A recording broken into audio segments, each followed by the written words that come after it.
recursos ordinarios y recursos extraordinarios que para nuestro microcomponente rigen en materia civil, nuestra jurisdicción ordinaria en lo civil y sus afines.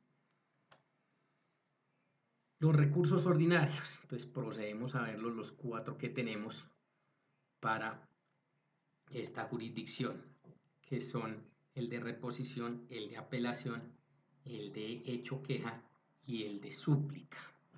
Miremos el contexto entonces de cada uno de ellos.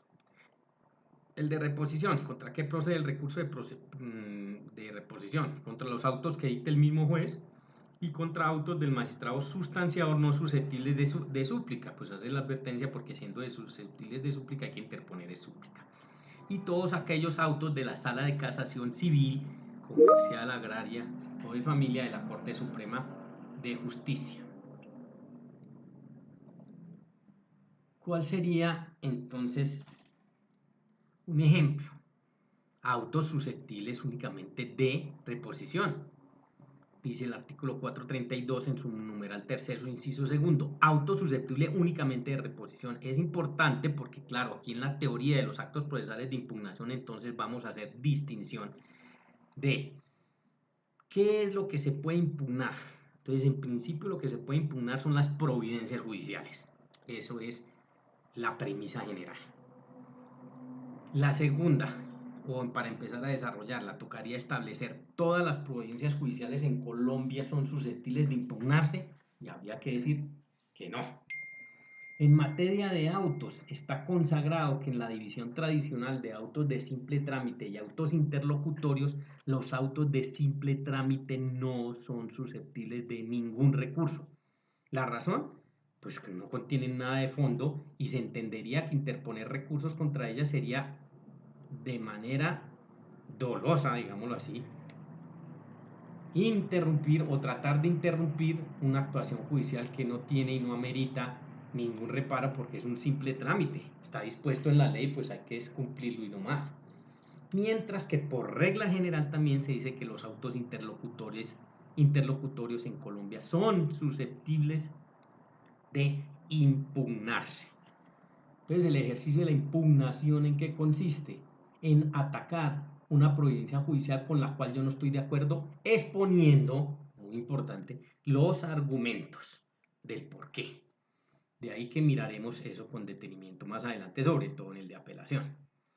Y en el rigor de la posibilidad de impugnar, el legislador, dependiendo de la actuación y con el fin de promover las actuaciones judiciales, ha dispuesto que de manera general los recursos ordinarios proceden contra los autos, pero no contra todos, y establece entonces en qué ocasiones sí y en qué ocasiones no. Por eso siempre en esta materia yo les digo, lo importante es saber la existencia, la naturaleza del acto procesal de impugnación como tal y no tanto que qué artículo, qué numeral dice si sí es susceptible solo de reposición o si cada apelación o no, en fin, porque eso está en el instrumento, pues uno simplemente va y mira y y corrobora, pero lo importante sí es saber cuál es la estructura y cómo se maneja.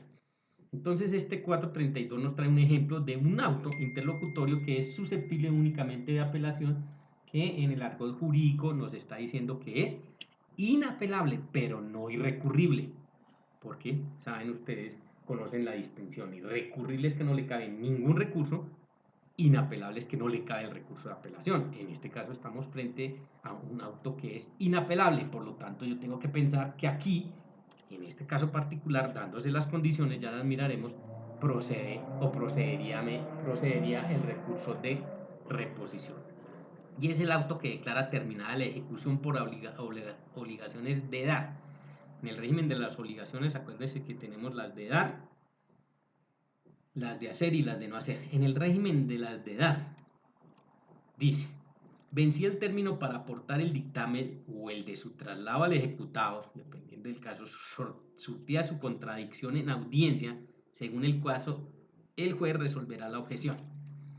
Si considera que los bienes son de la naturaleza y la calidad debidas, entonces, ojo, estamos hablando en obligaciones de dar, pero distintas a sumas de dinero. Estamos hablando aquí de obligaciones de dar de género o de especie. Entonces, Dice, si considera que los bienes son de la naturaleza y la calidad debidas, ordenará su entrega al acreedor y la ejecución continuará por los perjuicios moratorios si se hubiesen ordenados en su pago, porque saben ustedes que esta es una facultad que tiene el acreedor demandante en procesos ejecutivos, obligaciones de dar distintas sumas de dinero que puede pedir que efectivamente se entregue el bien cumpliendo con su naturaleza y calidad y se puedan reclamar perjuicios moratorios, pero acuérdense que hay que reclamarlos porque en los procesos ejecutivos en Colombia el juez está atado al principio de la congruencia, por lo tanto aquí no puede fallar ni esta ni ultrapetita, entonces hay que solicitarlos. Bueno, entonces la ejecución continuará por los perjuicios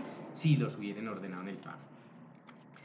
Cuando prospere la objeción y si hubiere dispuesto subsidiariamente el pago de los perjuicios, pues prospera la objeción y sigue el tema de perjuicios porque se pidieron, continuará el proceso por los perjuicios. Y en caso contrario, se declarará terminado por auto que no tiene apelación. Por lo tanto, en ese caso contrario, pues el auto es susceptible única y exclusivamente de reposición. Y así, cuando se los encuentre en el Código General del Proceso, pues usted ya tendrá que hacer el ejercicio, el estudio en materia de actos procesales de impugnación y decir, bueno, sobre este auto solo puedo pedir reposición dándose estas características porque así me lo está ordenando el legislador y no ir a cometer esos hierros. ¿Cómo es el recurso de reposición?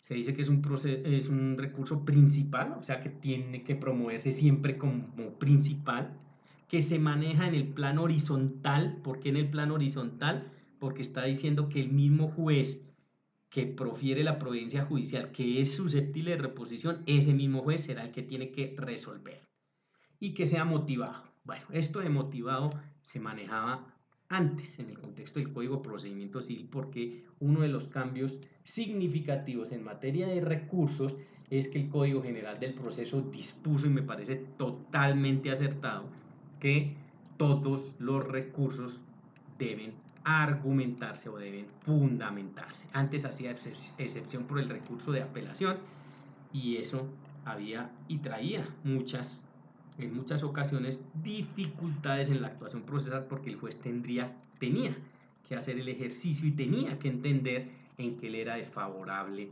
a la parte que estaba apelando. Ahora no, ahora ya esto de motivado, digamos, lo desaparece porque todos los recursos tienen que motivarse o argumentarse. ¿Qué se busca con el recurso de reposición?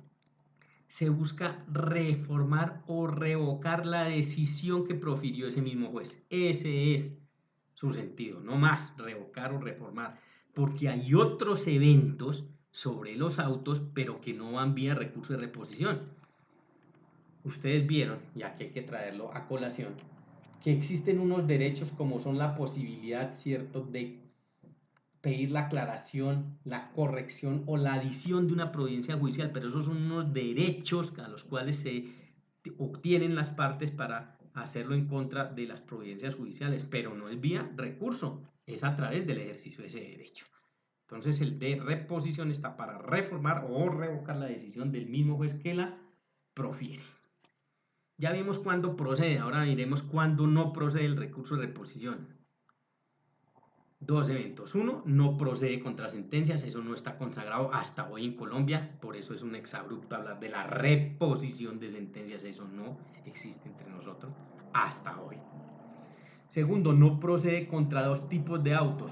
¿Cuáles? Unos, contra el auto que resuelven la reposición, apelación, súplica o queja, entonces en general contra los autos que resuelven recursos ordinarios, que son los 4 que están ahí. ¿Por qué? Para no quedarnos en un sinfín, en una sin salida de poder pedir la reposición de la reposición y quedaríamos ahí atados a no poder promover y ni seguir adelante el proceso. Entonces, decididos, ya una sola vez quedaron resueltos, no hay lugar a volverlos a promover. Y contra los autos que se dictan en las salas de decisión, solo en salas de decisión de tribunales superiores de distrito judicial. Allí no procede el recurso de reposición, tocaría mirar la posibilidad del recurso de súplica, que lo diremos adelante, que es contra cuerpos colegiados y este sería el caso, pero lo que sí procede en este evento es de lo que hablábamos ahora, la aclaración o la adición de ese auto. No va a pedir usted reposición porque ya sabe que no cabe, pero puede pedir aclaración o adición de conformidad a los artículos 285 y 287 que hoy están consagrados ahí en el Código General del Proceso. Estas figuras de la aclaración, la corrección o la adición ya existían. Ustedes las vieron, ¿se acuerdan? Artículos 309, 310 y 311 del Código de Procedimiento Civil. Se trajeron al Código General del Proceso en cuanto a su naturaleza exactamente iguales, sino que en los artículos 285, 286 y 287. Ya ahorita adelante miramos una modificación que se hizo en cuanto a estos derechos en materia de recursos, pero ya existía. ¿Cómo es el recurso, el trámite del recurso de reposición? Bueno, hay que distinguir si la actuación es oral o la actuación es escrita, también conocido por ustedes. Actuación oral, cuando es proferida en audiencia o diligencia, y como se le da el tratamiento a todas las actuaciones, se concede la posibilidad hasta por 20 minutos cada parte, ya lo vimos como regla general del procedimiento. Y es de carácter inmediato, ¿no? Por eso hay que proponerlo dentro del término de ejecutoria, que en la actuación oral, dice ustedes si saben, está consagrado que sea inmediatamente. La actuación escrita concede plazo mucho más largo, se resuelve previo traslado por 3 días de conformidad al artículo 110 de la famosa notificación por traslado. Se tendrán 3 días después de notificado el auto para promoverlo cuando la actuación sea escrita. Y lo que hacíamos alusión al cambio que se puede dar y cómo se maneja el tema del recurso de reposición frente a los derechos de aclaración o adición. Entonces, lo primero que tienen que tener en cuenta es que la aclaración o adición, al igual que la corrección, lo que pasa es que la corrección no está aquí consagrada porque no aplica para ella, pero en cuanto a la aclaración o la adición se pueden hacer de oficio o a instancia de parte. Entonces, lo primero que yo tengo que saber, porque hay un tratamiento en materia de recursos de reposición cuando es de oficio y otra cuando es a instancia de parte. Entonces nos ubicamos en esa primera, cuando la aclaración o adición la hace el juez, o sea, de oficio. ¿Qué pasa en torno a la aclaración? Dos providencias judiciales, pero susceptibles de un solo recurso de reposición. Claro, si yo tengo una providencia judicial sobre la cual ejerzo el derecho y le digo al juez que es farragosa, que es confusa, que no la entiendo, entonces pido una aclaración. ¿Y el juez cuál es su obligación? Aclarármela por una vez. Entonces estamos hablando de dos providencias judiciales. Una, que podemos llamarla confusa, y segundo, con la que me aclara. Allí, entonces se puede interponer un solo recurso de reposición y las cobijará las dos. Mientras que en la adición también son dos providencias judiciales, claro, una que se produjo primero que se quedó corta, por decirlo así, por eso es que nosotros solicitamos la adición o podemos solicitar la adición y se vendrá otra providencia judicial adicionando esa anterior, claro, con unidad de criterio, con unidad jurídica. En este caso hay que interponer dos recursos de reposición. O sea, tocaría promover un recurso de reposición contra lo que no esté de acuerdo de la primera provincia judicial que se quedó corta, y si sigo inconforme cuando la adición o sobre lo que adicionó, pues interpongo otro recurso de reposición. Claro, hay que tener, insisto, hay que tener en cuenta que esa adición que haga también yo creo o tenga argumentos para decir que también me perjudica. Porque miren que si la adición no me perjudica, pues contra esa yo no hago nada, pero ya interpuse recurso de reposición contra la primera, la que se quedó corta, y pues por esa se tendrá que pronunciar el juez. Cuando la aclaración o la adición es a instancia de parte, entonces se resuelve después de la ejecutoria. Esta no tiene ningún problema. A instancia de parte, entonces, obviamente, saben ustedes, lo hace la parte, se resuelve, y después de ejecutoriada, pues es que tenemos ya la solución. Lo que es nuevo en el Código General del Proceso es que dentro del término de la ejecutoria del auto que resuelve sobre aclaración o adición, puede recurrirse el auto principal. Entonces, esto cuando es a instancia de parte. ¿Qué sucedía? Que había antes la confusión y se decía que tocaba promover necesariamente y sobre todo en adición también dos recursos de reposición cuando provenían de instancia de parte, y se presentó para muchísima discusión. Ahora no, ahora el Código General del Proceso, de manera acertada en mi sentir, dijo que dentro del término de la ejecutoria, cuando estamos hablando de aclaración o adición, que es donde tiene que resolverse, pues se puede recurrir los dos autos, tanto el principal como el que aclara, o como el que adiciona. Y entonces simplificó el manejo del recurso de reposición cuando es instancia de parte. En conclusión, pues hay que tener cuidado, solo que cuando es de oficio y estamos hablando de adición, hay que interponer los dos recursos de reposición, si es del caso. En los otros tres eventos, pues un solo recurso de reposición abarcaría las dos providencias, tanto la principal como la que aclara o la que adiciona. En los procesos ejecutivos, que nos dice el 442 numeral tercero, que es un tema que tiene que ver directamente con el recurso de reposición y ha causado mucha confusión. ¿Por qué? Dice, y los hechos que configuren excepciones previas deberían alegarse mediante reposición contra el mandamiento de pago. Esta es una norma para mí desafortunada. ¿En qué sentido? En que ha creado una confusión enorme, porque entonces algunos se han atrevido a decir que es que el recurso de reposición también cabe cuando yo quiera proponer excepciones de previas y esté hablando de procesos ejecutivos. No, lo que el legislador quiso hacer, pero aquí le pasó que por hacer más hizo menos, dijo le va a dar un tratamiento, se le va a dar un tratamiento especial a esto y sí caben las excepciones previas, pero le damos el trámite, el procedimiento del recurso de reposición para hacerlo, o lo que él pretendió hacerlo, que no ha sido cierto, de agilizarlo, y creó confusión. Y ahí entonces se basan para decir, técnicamente excepciones previas caen en el proceso ejecutivo. Bueno, y hay algunos que dicen, no, eso no tiene ningún sentido porque no, técnicamente no caben. Lo que pasa es que los hechos constitutivos de esas excepciones previas yo los puedo promover, pero dándoles el procedimiento del recurso de reposición. En el fondo, para mí, pues obvio que caen las excepciones previas. Lo que pasa es que el legislador dispuso de un trámite especial y causó esa confusión. Confusión que también lo tenemos igualita en los procesos verbales sumarios. El último inciso del 391, hablando de la demanda y contestación en procesos verbales sumarios, dice lo mismo. Los hechos que configuren excepciones previas deberán ser alegados mediante reposición contra el auto admisorio de la demanda. Entonces, el tratamiento, pues hay que tener cuidado, hay que hacerlo de esta manera, pero claro, sí caben y sí se pueden promover. El parágrafo del artículo 318, procedencia y oportunidad del recurso de reposición. Bueno, aquí una situación muy interesante porque esta es realmente innovadora y me parece también totalmente acertada.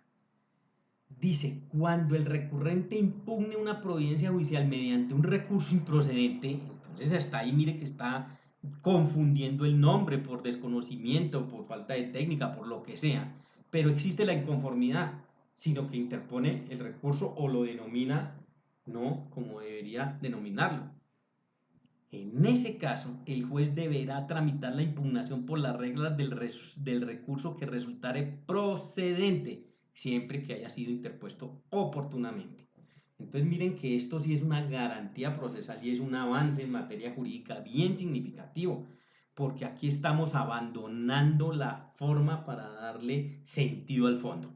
¿Y en qué está estructurado? Está diciendo si existe la inconformidad, como la existe, porque está argumentado, pues no importa el nombre, el juez, que es el que conoce en materia jurídica, estructúrelo. Lo único que tiene que tener en cuenta, y volvemos obviamente por el principio de preclusión, es que haya sido interpuesto oportunamente, porque no podía dejarlo a la deriva que cuando a bien lo tenga o habiendo pasado mucho tiempo después poderlo hacer. No, por eso le dice interpuesto oportunamente, es la única condición. O bueno, dos, argumente su inconformidad y hágalo oportunamente. Lo otro no tiene gran significado porque el juez entonces podrá estructurarlo y lo estructura y lo tramita bajo esas reglas de la impugnación.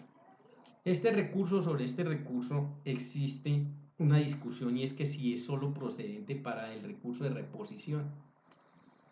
Yo soy un convencido y en eso tendremos que esperar la mano de la Corte Constitucional para el alcance de que no es cierto, es para todo el régimen del acto procesal de recursos.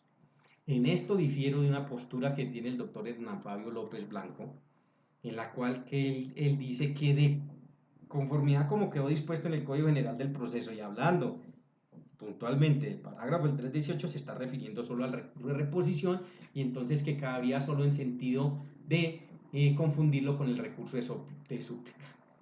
Me aparto totalmente de esta postura, en este caso puntual, porque en la mayoría de las del doctor Hernán Fabio, pues las comparto, ustedes saben que es un doctrinante muy renombrado, pero en esta puntualmente no, porque me parece una visión muy miope en el sentido de determinar que el alcance solo sea para el recurso de reposición o cuando estamos frente a reposición y súplica. No, para mí tiene el alcance de toda la teoría del acto procesal respecto a los recursos y estamos hablando de los recursos ordinarios. Pero bueno, será, ya les digo, objeto de que se precise ojalá por la Corte Constitucional en ese sentido.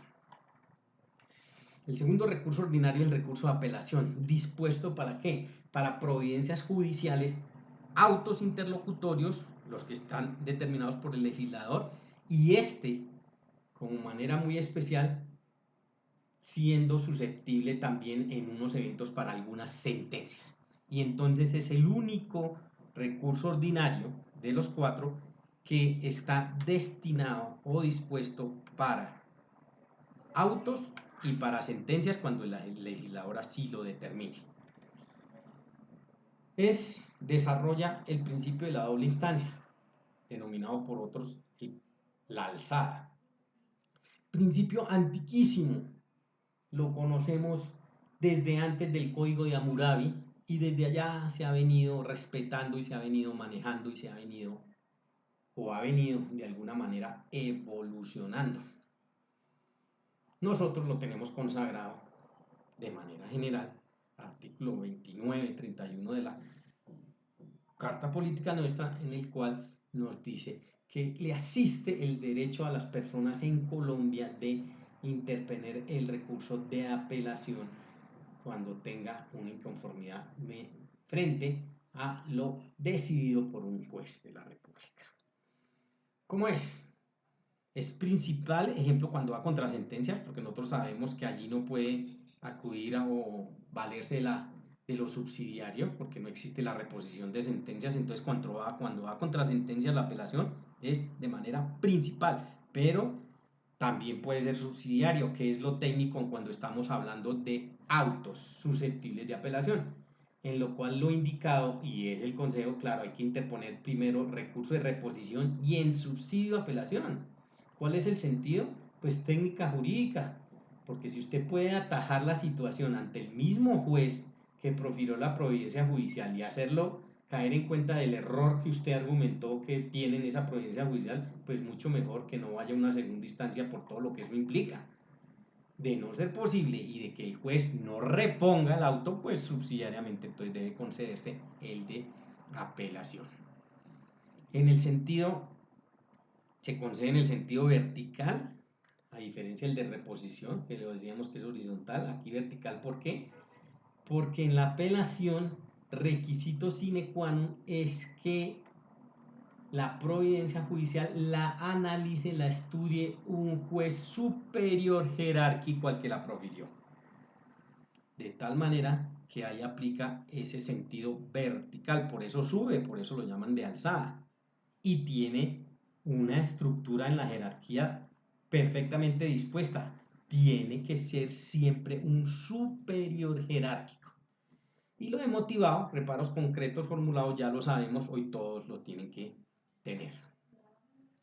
El objeto, miren que el objeto del recurso de apelación es el mismo del de recurso de reposición. ¿En qué se difieren? En quién y en la forma de resolverlos, pero este también está dispuesto para reformar o revocar, pero la decisión que produjo un juez por otro. Entonces se busca reformar o revocar la decisión que me proferió mi ACU por un juez supuestamente, porque es ACUEM, ¿cierto?, más versado, jerárquicamente mayor, más experimentado y más docto en derecho. Y entonces es una garantía, y en eso consiste esa garantía, siempre ha consistido en eso, en que me va a revisar esa decisión con la cual yo no estoy conforme, he interpuesto el recurso de apelación, un juez superior jerárquico. Se maneja dentro de dos sistemas, el de la reformatio impellius y el de la apreciación libre. ¿Qué consiste la reformatio impellius? Reformatio impellius consiste en que el apelante, siendo único, y ojo con esto, no se le puede hacer más gravosa la situación. Y la apreciación libre, que sería para otro tipo de modalidad, ya la miraremos en la apreciación libre, pues si están interviniendo las dos partes, obviamente no puede haber aplicar la reformatio impellius porque va a favorecer a uno y a desfavorecer al otro. Entonces eso lo vemos perfectamente revalidado en las modalidades según el número de apelantes, que hablamos de la apelación simple, la conjunta o lo adhesivo. Si estamos frente a la apelación simple, estamos diciendo que solo una de las partes interpone el recurso de apelación y aplica el sistema entonces de la reformatio impellius. Pero si estamos hablando de la apelación conjunta, que puede darse, en el cual las dos partes interponen el recurso de apelación, pues el juez tiene que indiscutiblemente acudir al sistema de la apreciación libre, porque tendrá que mirar cuál de los dos tiene la razón. Y vuelvo y le repito, ahí favorecerá a uno y perjudicará al otro, por lo tanto no puede sino apreciarlo libremente. Y la apelación adhesiva, que es aquella, su nombre nos dice muy claro, se pega o se puede pegar a otra que se propone. Por lo tanto, cuando usted considere que en ejercicio de los intereses que usted está defendiendo ya promovieron, tiene que ver mucho con recursos de economía procesal, ¿no? Ya se promovió un recurso en el cual usted encuentra jurídicamente que está bien dispuesto en derecho, pues usted puede adherirse a él para que le den el tratamiento pues que corresponda, a sabiendas que cuando usted se adhiere corre la suerte principal de a quien se adhiere. De ahí que el consejo que yo siempre doy es que si usted está completamente seguro, porque ya ha estudiado en derecho, que esa sería la misma postura jurídica que usted hubiera hecho de manera independiente, pues sí, adhiérase. Si no, pues la ley le permite, y es lo que usted tendría que hacer, presente su propio recurso de apelación y no se adhiera, porque usted tiene la autonomía y la independencia para hacerlo.